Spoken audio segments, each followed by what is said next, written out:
हमरे धीरज भैया बड़ा बढ़िया गीत बजावत हैं। कोनो मेहरारू के बड़ा मेहर बसुआ मर्द मिल गए है और वो एक पल मेहररुआ के छोड़े ना। मेहररुआ अपने ननदिया से कहत का नहीं हरे से अइले आना,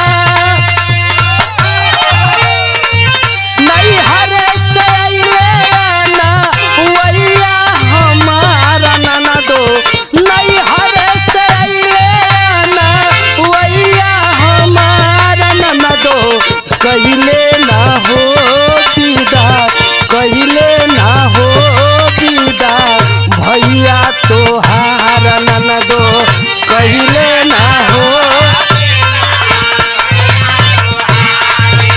बारे बछर बाबा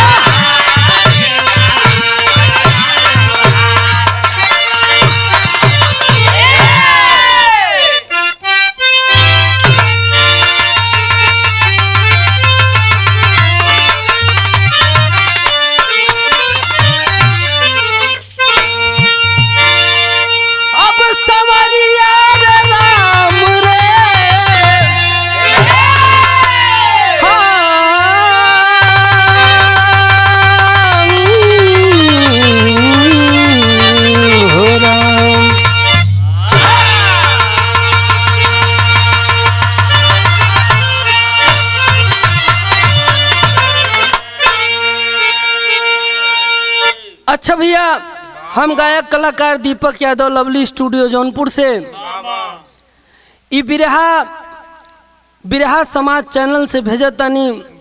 हमके आशा ना पूरा विश्वास बा कि आप लोग आशीर्वाद दी हैं। आज के जमाना ऐसन बा कि सूरत देख के केहू प्यार कर लेला, वो प्यार में पागल होके पता नहीं कहाँ से का कह लेला। हमरे कवि जी यहाँ 4 लाइन भूमिका दिले बाड़े। कैसे मास्टर?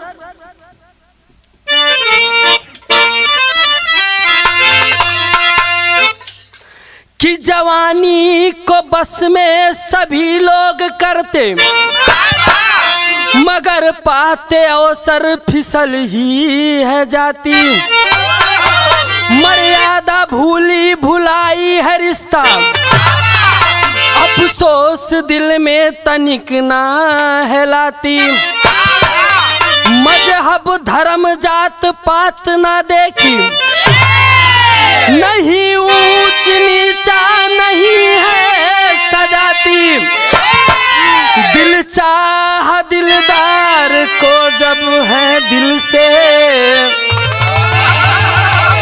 दया राम जलती बिना तेल बाती।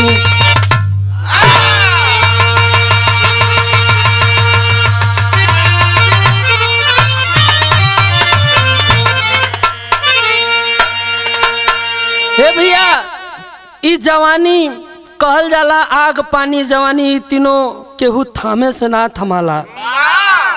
इस जवानी में जात पात मान मर्यादा ऊंच नीच केहू देखेला ना। यहाँ से कव्वाली का टुकड़ा अगर मास्टर हमारे गुरुजी कैसे दिले बड़न?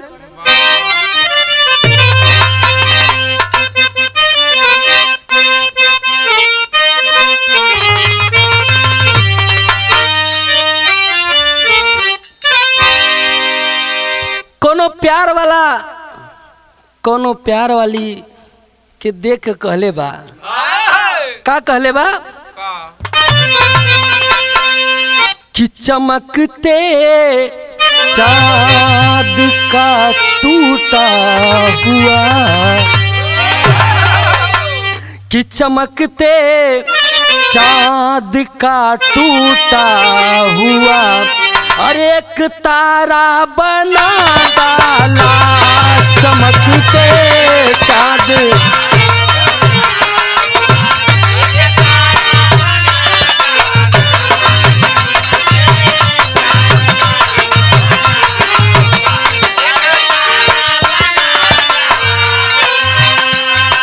तेरी आवाज़ गिने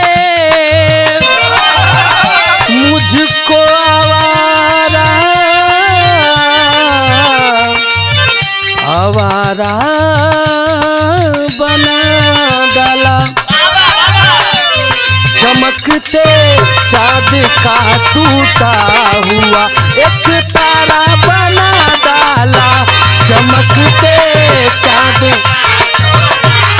अरे बारे बछरू बाबा,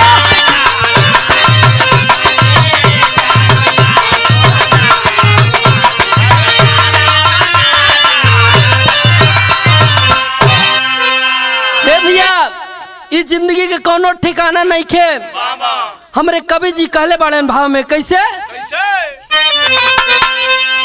कि जिंदगी का ठिकाना है नहीं, कि जिंदगी का ठिकाना है नहीं, चूक जाए निशाना नहीं, जिंदगी।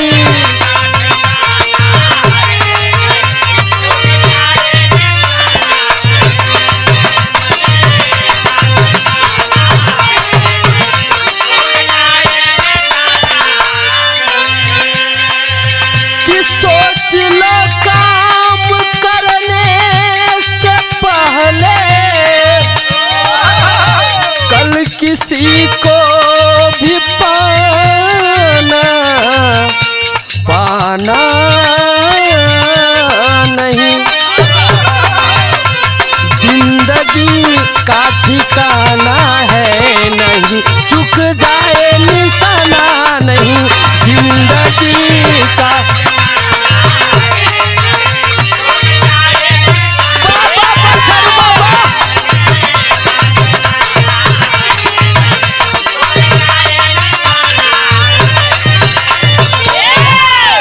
हे भैया, यहाँ से हमरे कहानी के शुरुआत भइल कैसे मास्टर?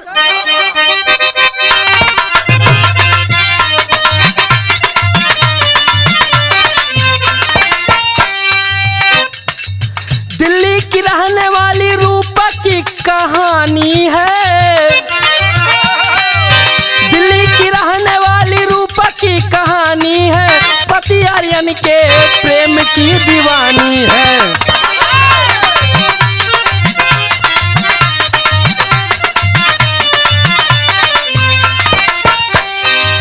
हुआ सतेंद्र बेटा घर में खुशी छाई है, हुआ सतेंद्र बेटा घर में खुशी छाई है, कंपनी अंदर खुशी में बटी मिठाई है।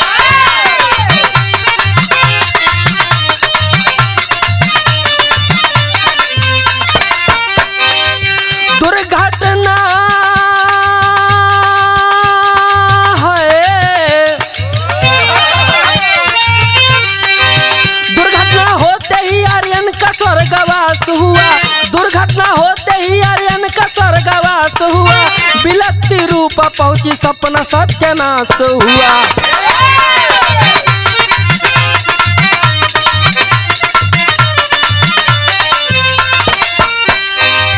पोस्टमार्टम बाद अंतिम क्रिया कराए हैं, पोस्टमार्टम बाद अंतिम क्रिया कराई है, बेटे को लेकर अपना समय बिताई है।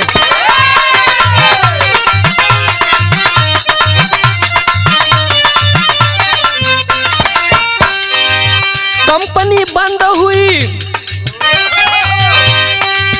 कंपनी बंद हुई, बेटा नौजवान हुआ, कंपनी बंद हुई, बेटा नौजवान हुआ, जवानी चरमराई, बेटा परेशान हुआ।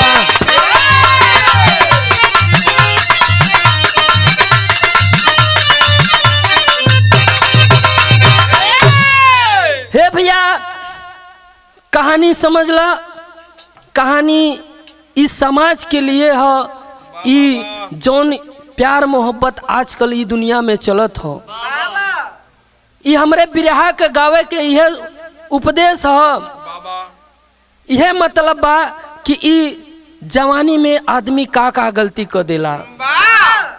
दिल्ली के रहे वाली रूपा नाम के एक सेठ रहली, मालकिन रहली कंपनी का, उनकर पति आर्यन, दोनों लोग में शादी भइल, शादी होए के बाद एक सतेंद्र नाम का लड़का पैदा भइल। जब बेटवा पैदा भइल कंपनी में मिठाई बटे लगल। हे भैया कहल जाला ऊपर वाले का कर्म कैसन होला, आदमी ऐसन कर्म करेला तबे ऐसन होला। कुछ दिन बीतल आर्यन का स्वर्गवास हो गई। भैया दुर्घटना में आर्यन का स्वर्गवास हो गई, रूपा विधवा हो गई। छोट के एक लड़का सतेंद्र के लेके अपन समय बितावत हो। कुछ दिन बीतल, कहल जाला कि बड़वारे घरे के लड़का अयास होलन, पैसा देखलस और उ लड़कवा जब धीरे धीरे सयान भइल लगल भैया उल्टा सीधा काम करे, प्यार मोहब्बत करे। भइल का यहाँ हमारे गुरुजी तर्ज दिले बाने, कैसे मास्टर?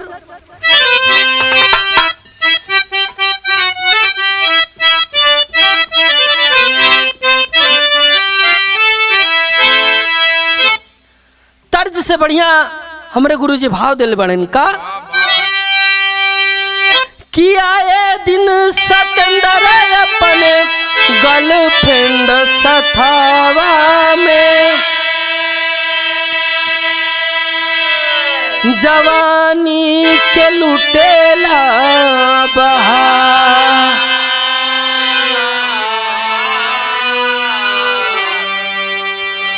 कि रूपा सब देखी देखी कुछ नहीं बोले,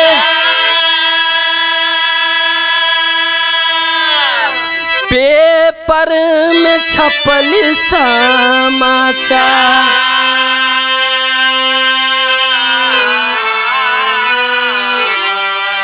कि खाली कंपनी में होम गार्ड दूठ चाहिए, सैलरी महीना 10,000।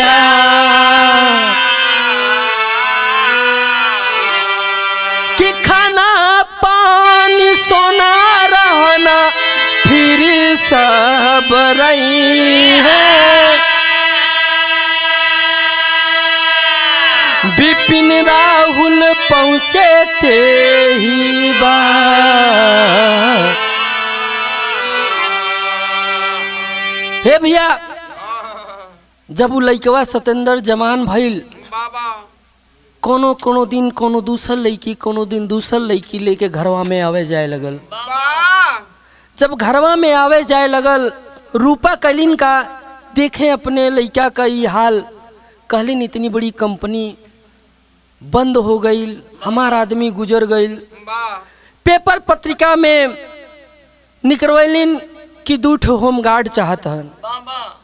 हे भैया जब वो समाचार बिहार के लड़का 2 मुंगेर जिला के रहलन बिपिन और राहुल, उ जब पेपर पत्रिका में नौकरी देखलन, फोन कैलन दिल्ली। रूपा फोन उठौलेस, कहन कि खाना पीना रहना सब फ्री, होम गार्ड का नौकरी तो है मिली। बिपिन और राहुल बिहार से दिल्ली पहुंचन। जब दिल्ली शहर में पहुंचन, रूपा के घरे पहुंचलन। 24 साल का राहुल और बिपिन 23 साल का, दोनों अब जवानी उम्र में रहलन।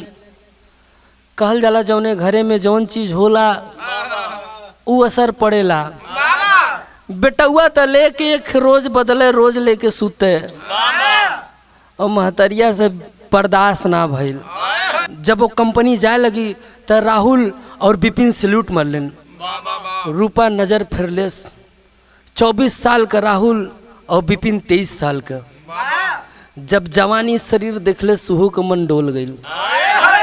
जब मन डोल गई तो भइल का यहाँ दोहा लगल मास्टर।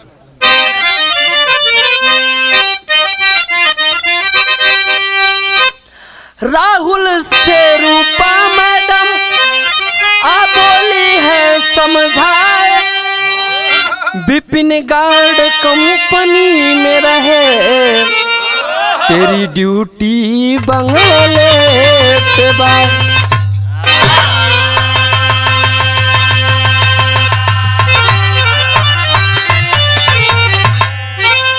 हे भैया रूपा जब राहुल और विपिन के देखे तो कहल जाला कि जवानी ऐसन चीज हो कि अच्छे अच्छे के मन डोल जात। राहुल से कहेस कि तोहार ड्यूटी हमारे बंगला पे रहे और विपिन की ड्यूटी यहाँ कंपनी में रही। भैल का यहाँ टेरी लगल मास्टर।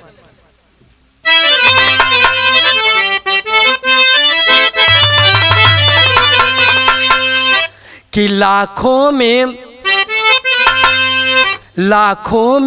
मेरे दिल का बादशाह, अरे लाखों में मेरे दिल का, लाखों में मेरे दिल का बादशाह, अरे कामुख बनी नाजनी सूरत बनी आँखों में। हे भैया लाखों में मेरे दिल का बादशाह। वो कलश कि राहुल तोहार ड्यूटी हमारे बंगला पे बा और विपिन के गार्ड के ड्यूटी कंपनी में रही। राहुला कैल का यहाँ चौक लगल मास्टर।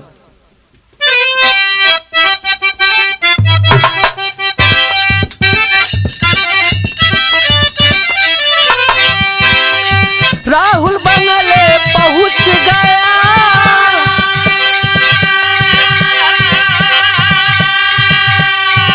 मैडम अंदर बुलवाई है,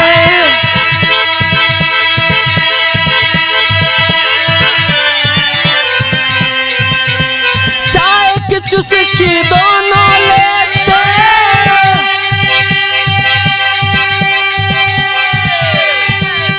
रूपा लेती अंगड़ाई है,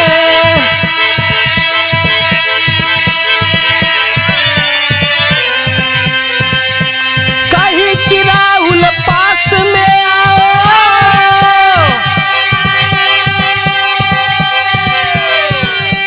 कम कपड़ों में सजाई है,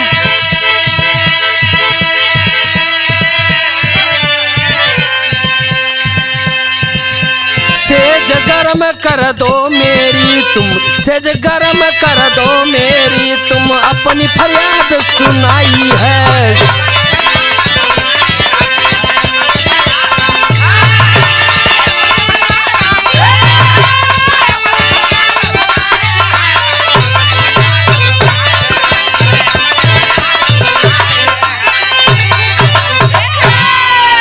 हे भैया राहुल बंगला पे पहुंचे। उरूपवा खूब एकदम सज सवर के कम कपड़ा पहिर के सोचा एक लड़का का महतारी अपने नौकर से कहे कि जो गार्ड आया है उसको अंदर भेजो।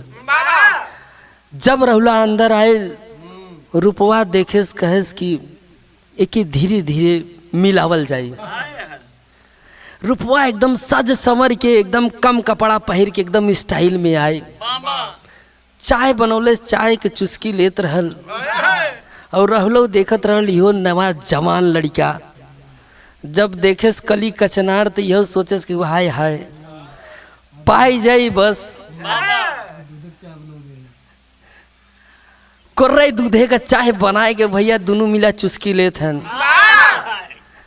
जब चुस्की लेत हन रूपवा कहेस कि राहुल एक काम करो कि तुम्हारी सैलरी बढ़वा देंगे और तुम मेरी सेज गर्म कर दो, मेरी प्यास बुझा दो। हे भैया कहल जाला आग उखर जब एक जगह रही तो जलबई करी। बहादुर मतीन भैया उरहुला रहल, चढ़ल जवानी ओकर मन डोले लगल।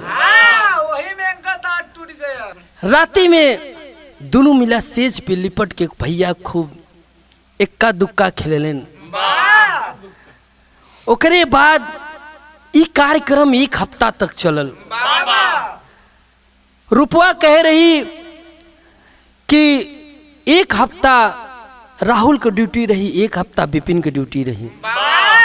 हे भैया जब राहुल की ड्यूटी खत्म भइल राहुला कंपनी पहुंचल विपिन के पास। जब विपिन के पास पहुंचल तो राहुला बतावा था कि बड़ी मजा आई हो। दोनों एक के गांव के रहलन। भइल का यहाँ एक लाइन तर्ज लगल।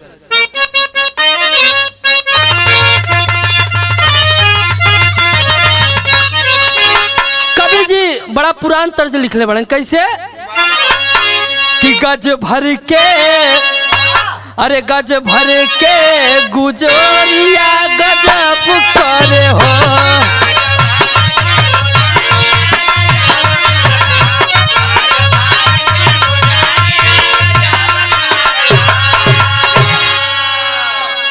कि जब नियारा बोलाई अरे अब तब कोरी हो गज भर के गुजरिया गजब करे हो।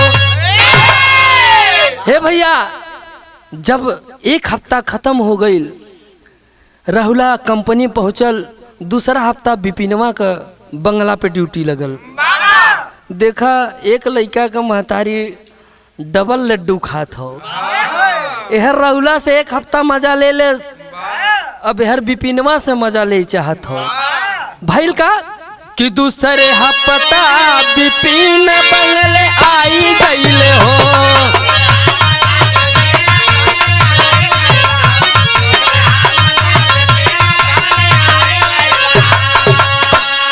कि देखे रूपा बंदा बढ़िया अरे भेटाई गईले हो दूसरे हफ्ता बिपिन बंगले आई गईले हो।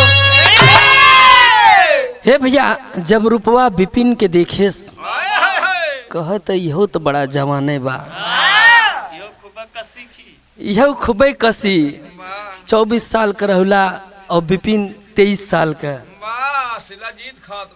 बिपिनवो के बोलायस घरे में और वह खेला जौन रहुला के साथे करत वह बिपिनवा के साथे शुरू भइल का भइल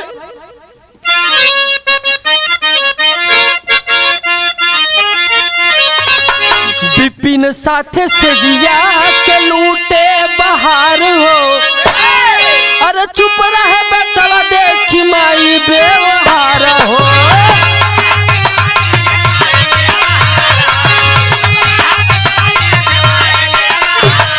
अरे गर्लफ्रेंड मजा घरवा अरे पाई गईले देखी रूपा बंदा बढ़िया भेटाई गईले।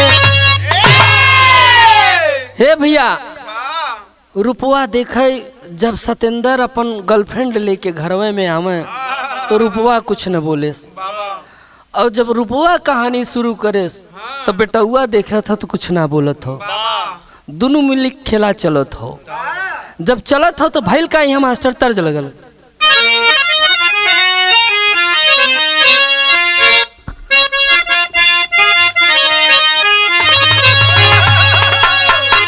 हे भैया कोनो मेहरारू का मन से दू बड़ा रसीला मिलल कहा तो मेहरारू का कि सैया मजा ले ला अरे सैया मजा ले ला हो राजा मजा ले ला खटिया वही में साथी के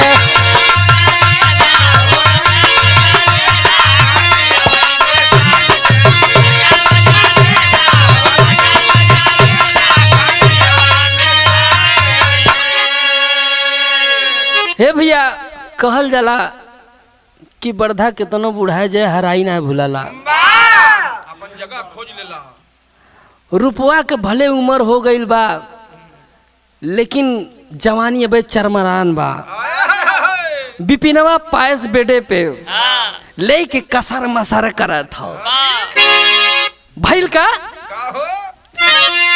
अरे मैडम मजा ले ली हो रूपा मजा ले ली हो तेजिया पे जमी के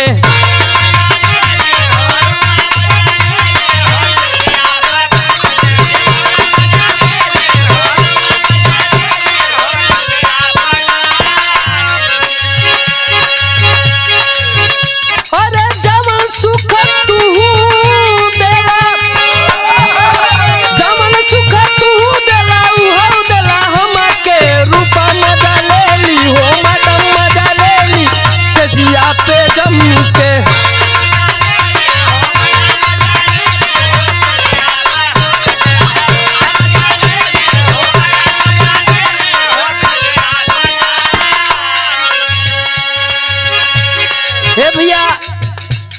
कहल जाला कि आज के दुनिया में सभी सोचे थे कि जवन चाहिए वो हम ही के मिले, दूसरे का ना मिले।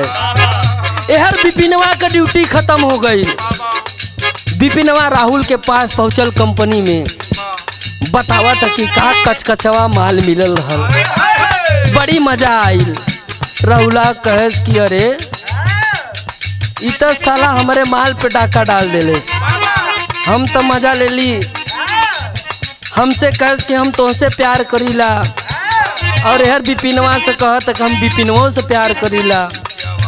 राहुला गुस्सा में हो भाई। अंतरा में कहना बा,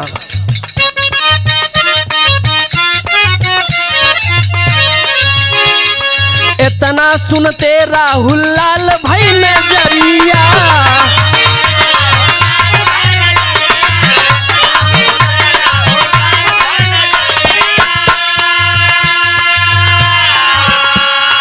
आपस में दोनों साथी कैले मरिया।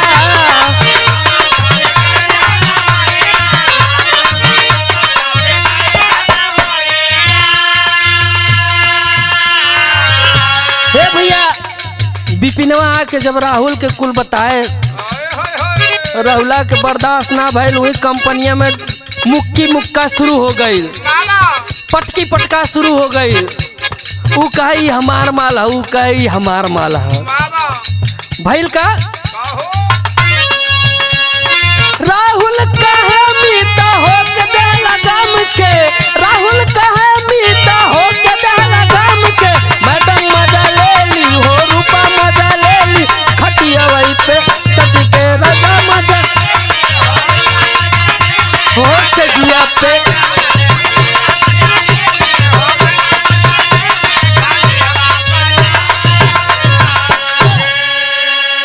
हे भैया, जब दोनों मार कर ले लेन, जब दोनों मार कर ले लेन तो रूपा की बतिया पता चलल। रूपा के जब बतिया पता चलल, रूपा आइल कंपनी में। राहुला के टेंशन भइल, कहता कि हमसे प्यार कर ले रही, हमरे साथे धोखा कैली। राहुला कहे कि हम घरे जातनी, हमार शादी पड़ गई बा। रूपवा कहे कि बिपिनवा के साथे रहनी, राहुला के साथे रहली, लेकिन मजा राहुला में बा। राहुला के साथे बड़ा मजा आइल, बिपिनवा के साथे तो उतना मजा ना आइल। कहल जाला कि जवानी है भैया, प्यार वही से होला जिससे मजा आवेला। मजा देख के आजकल प्यार आवत हो। जब राहुला कहेस कि हमार शादी पड़ गई, रूपवा कैलिस का। यहाँ एक लाइन तर्ज लगल,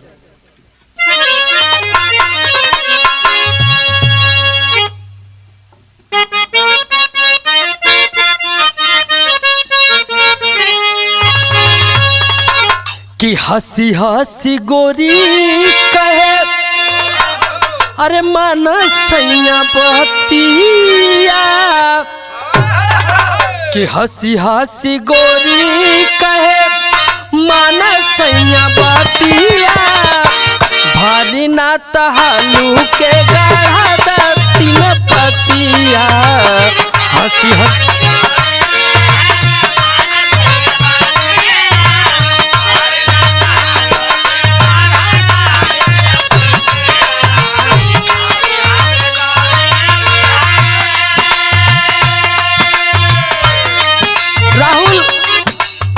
दर्द बर्दाश्त ना भइल कि रूपवा हमरो साथे गलत कलेस, बिपिनवो के साथे गलत कलेस।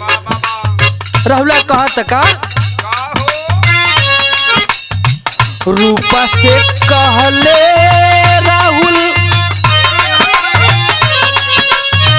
रूपा से कहले राहुल, पढ़ली हमर सदिया।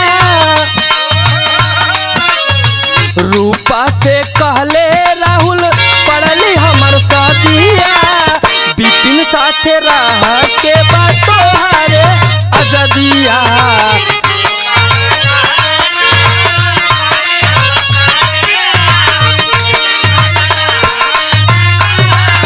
आजादिया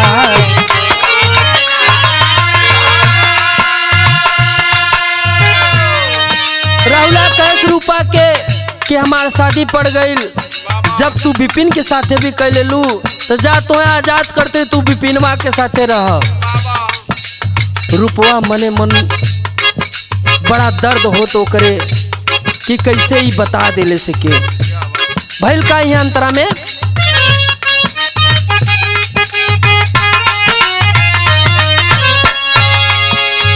राहुल वाली मजा नहीं विपिन में पावे,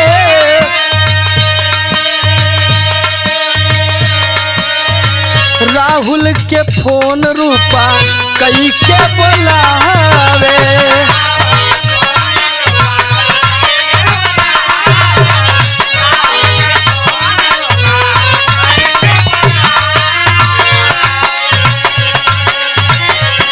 हे भैया राहुला घरे चला आइल, ओकर शादी पड़ल, विपिनवा के साथे कार्यक्रम चालू बा रूपवा के। रूपवा के वो मजा ना मिलत हो जौन राहुला के साथे मिलत रहल। रूपवा एक दिन फोन कैले बा राहुला के, का कहिया हवे शादी, कहिया हवे शादिया के लगाई हरा दिया, कहिया हवे शादिया के लगाई हरा दिया, तोहरे बिना उठे मोरा दिल में दर्दिया।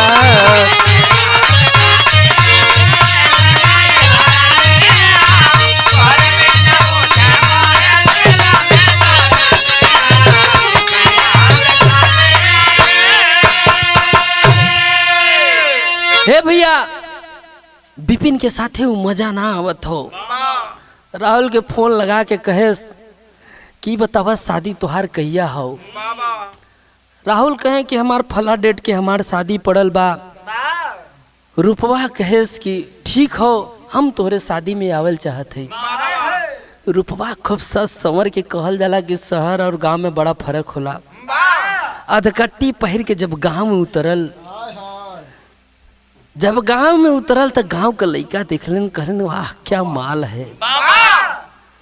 कौओं वाले कहत हैं राहुला के कि तोहार तो मलकिन एकदम लवंडी लागत हिन हो, एकदम जियरा हरियर कह दिलिन। हे भैया जब गांव में टहरत छोट छोट कपड़ा पहिर के गांव के लड़का एकदम मुरछिया के गिर जात हैं। राहुला कहत हैं का गजब के माल तोर मलकिन होइन रे। भैया धीरे धीरे शादी बीत गई, शादी बीत गई। रूपवा शादी बिता के ओकरे बाद दिल्ली चल गई। दिल्ली जब गई वहाँ से फोन करत हो, ओकर मन लगत ना हो। राहुला के फोन कैले, दिल्ली पहुँच के शादी बीत गई। दिल्ली पहुँचल रूपवा रही ना पावत हो। राहुला विदा कहत विपिनवा के साथे मजा ना आवत हो। राहुला के फोन करी, राहुला के फोन करस नई नई शादी भइल रहल। राहुला के मेहरारू उठाएस, ओकरे बाद कहेस कि बहुत जरूरी कंपनी में काम बा, राहुल के कह दे चला हमें। राहुला फोन लेहेस, कहे तक मैडम का बात हो। कहथिन राहुल तू चलावा। राहुला कहता कि हे मैडम ऐसन हो कि अभी नई नई शादी भइल बा, अबे हम ना आ पाई। रूपवा कहता कि अइबा ना, तोहार MMS बनाए के रखे है वीडियो, पूरा नंगी तस्वीर और नंगी वीडियो बनाए है, कहा तो तोहरे मेहरुआ के लगे भेज दी। राहुला सुनले से कहे सी तो बहुत बड़ा गलत काम हो गई। राहुला रोवत हो, कहा तो का यहाँ विदेशी अलग।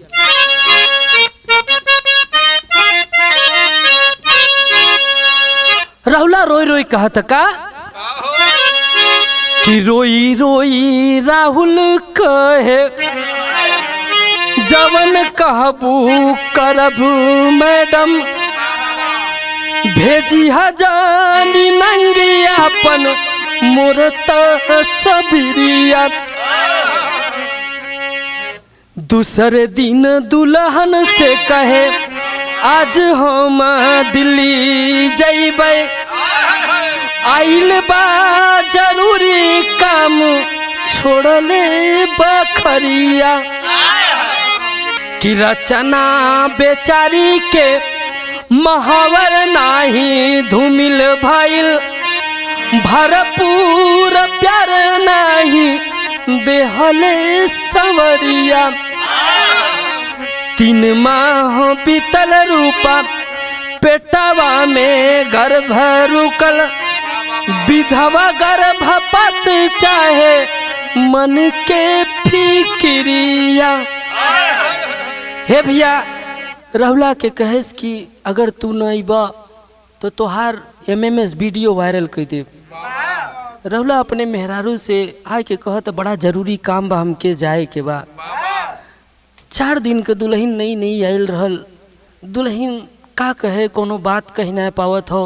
मने मन सोचत अब भरपूर हमहू प्यार ना कर पैलिन कि कवन ऐसन काम आ गल कि जरूरी चल दिलन।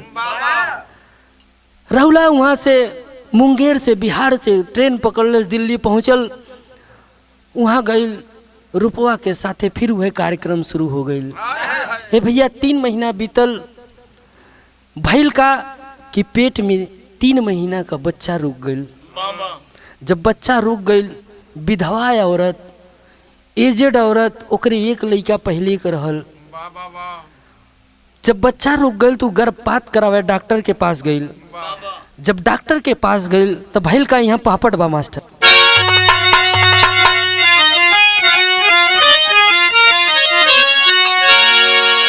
कि डॉक्टर कहले साफ साफ इनकार गर्भ के पाला तू। अरे डॉक्टर कहले साफ साफ इनकार गर्भ के पाला तू। अरे गर्भपात पर रोक करी सरकार गर्भ के पाला तू।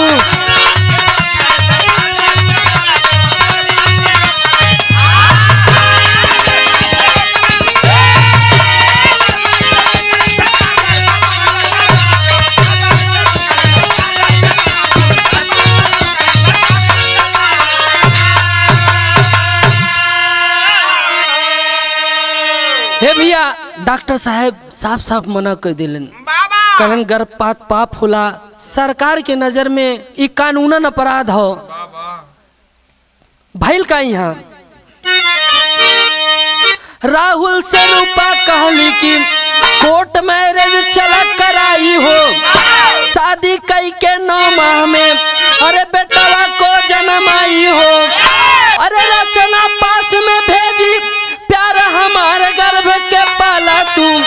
अरे राहुल हमरे भगिया के सिंगार गर्भ के पाला तू।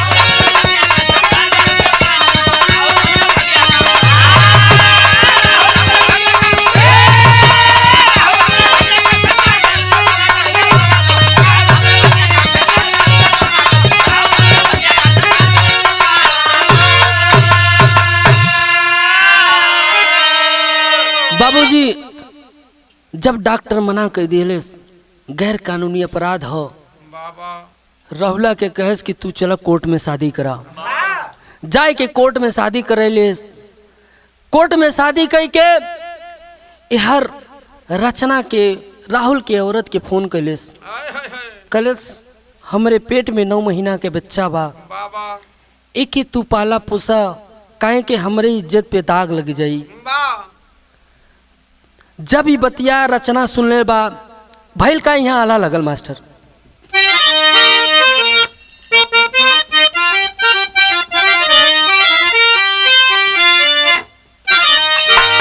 हाय कोर्ट मैरिज वाली रचना अरे पवली जब खबरिया ये भैया राहुल के फोनावा पे रही फटका।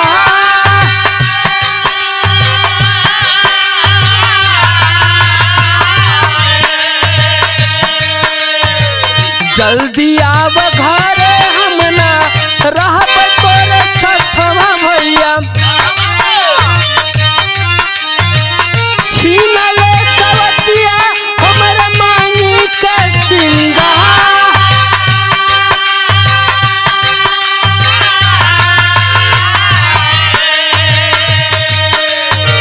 रूपा भेजली आइले राहुल मुंगेरा सहरिया भैया।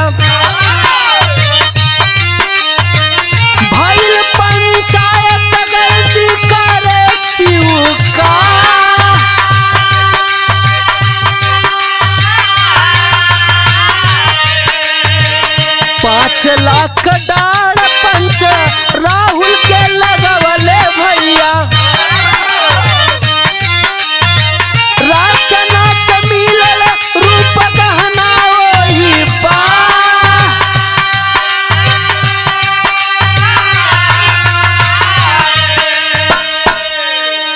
हे भैया जब कोर्ट मैरिज वाली रचना बात सुनले राहुल के मेहरारू कहे कि राहुल तू जल्दी घरे चला आवा। राहुला गाड़ी पकड़े गांव चले आयल। गांव में पंचायत जुटल।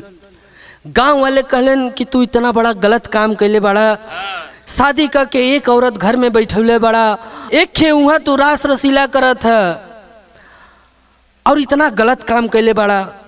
पंचायत वाले कहलन कि तोहरे ऊपर 5 लाख जुर्माना लगी। हे भैया राहुल स्वीकार कैलन और रुपवा पैसा दिले कि जा रचना के दे दा और छोड़ दे रचना के। भैल का यहाँ सदर लगल मास्टर।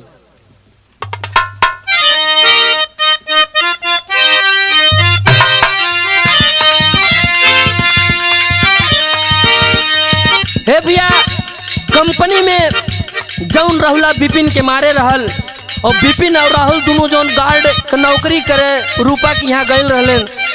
विपिनवा अपन दुश्मनी साधत हो। भैल का कंपनी में बड़ा मार ले रहा हमके। अब बच्चा तू हमारे हाथ में आयल बड़ा। विपिनवा वही गांव में आयल। जब पंचायत जुटल भैया तब विपिनवा कहे कि अगर आप लोग के एतराज न हो तो रचना से हम शादी करल चाहत है। गौवा वाले कहलन ई तो बहुत बढ़िया बात बा। रचना से कहलन कि ऐसे अच्छा बर तू न पैबू और बढ़िया रहे कि तू यही गांव में फिर से दुल्हन बन के रहबू। विपिनवा सोचे कि अगर हम इनसे शादी कर ले रचना से राहुला रोज देख देख के मरी। वही के जरे के कारण विपिनवा रचना से शादी कर ले। जब रचना से शादी हो गई राहुला अपना गलती पे पछताता कि हे भगवान कि अगर आज हम ही इश्क मोहब्बत प्यार के चक्कर में न पड़ल रही होती तो आज ये दिन देखे के न पड़त। एगो मेहरारू के चक्कर में एगो औरत के चक्कर में हमार पूरा परिवार बर्बाद हो गई। भैल का यहाँ खड़ी लगल मास्टर।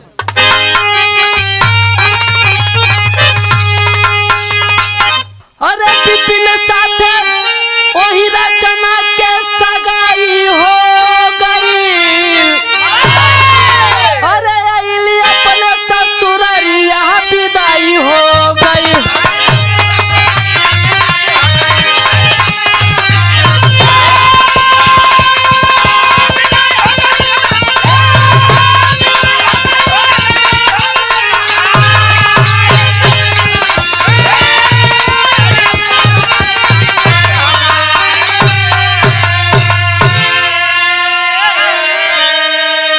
हे भैया विपिन और रचना के शादी हो गई।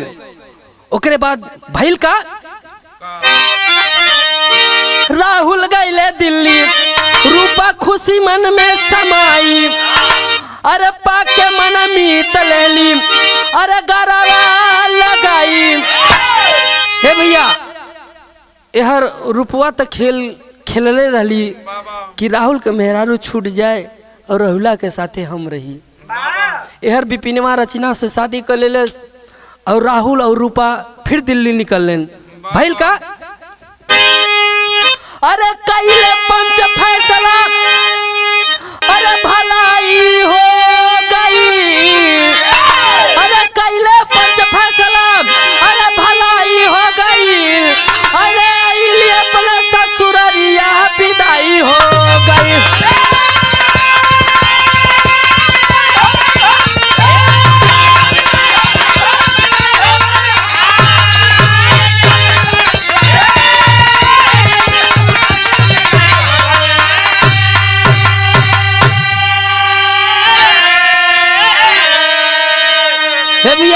यह रुपवा राहुल के लिया के दिल्ली चल गई।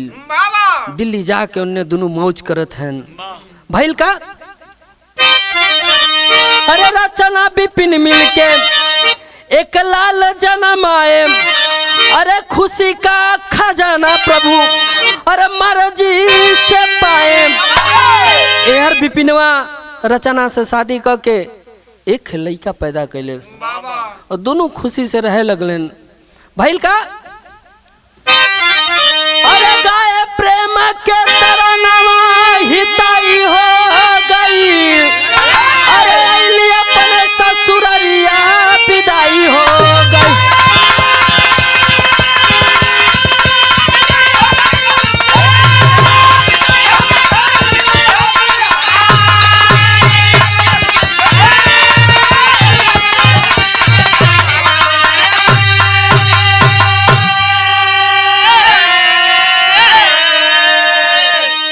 हे भैया रचना और विपिन इधर खुश हो गए और उधर रूपवा राहुल के लिया के दिल्ली में मजा मारत हो। हमरे बिरहा का यह प्रमाण बा कि भैया प्यार मोहब्बत ही जवानी के चक्कर में अपन परिवार मत बर्बाद करा। जवानी ऐसा चीज हो कि मान मर्यादा ऊंच नीच ना देखेला। यहाँ से गुरु घराने के पर्चे लगल।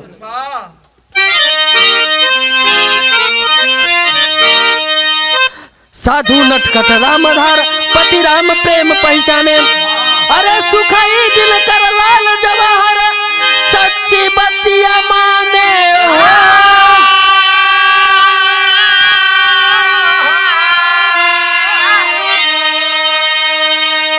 कि लाखों में मेरे दिल का बादशाह अरे दीपक दया